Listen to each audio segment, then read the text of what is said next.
BRS ప్రభుత్వంపై లక్ష్మణ్ విమర్శలు చేశారు. అప్పట్లో రైతుల ఘోషను కేసీఆర్ పట్టించుకోలేదని మండిపడ్డారు.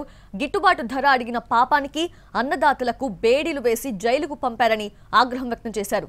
వారి బుసురు తగిలి ఇప్పుడు పార్టీ పాతాళానికి పడిపోయిందన్నారు.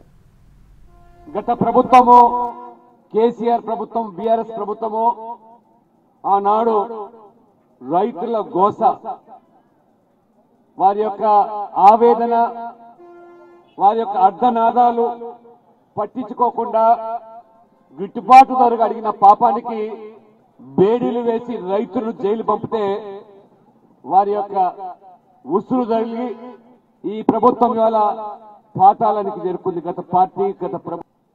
గత ప్రభుత్వము కేసీఆర్ ప్రభుత్వం బీఆర్ఎస్ ప్రభుత్వము ఆనాడు రైతుల గోస వారి యొక్క ఆవేదన వారి యొక్క అర్ధనాదాలు పట్టించుకోకుండా గిట్టుబాటు ధరకు అడిగిన పాపానికి బేడీలు వేసి రైతులను జైలు పంపితే వారి యొక్క ఉసురు తగిలి ఈ ప్రభుత్వం ఇవాళ పాతాళానికి చేరుకుంది. గత ప్రభుత్వం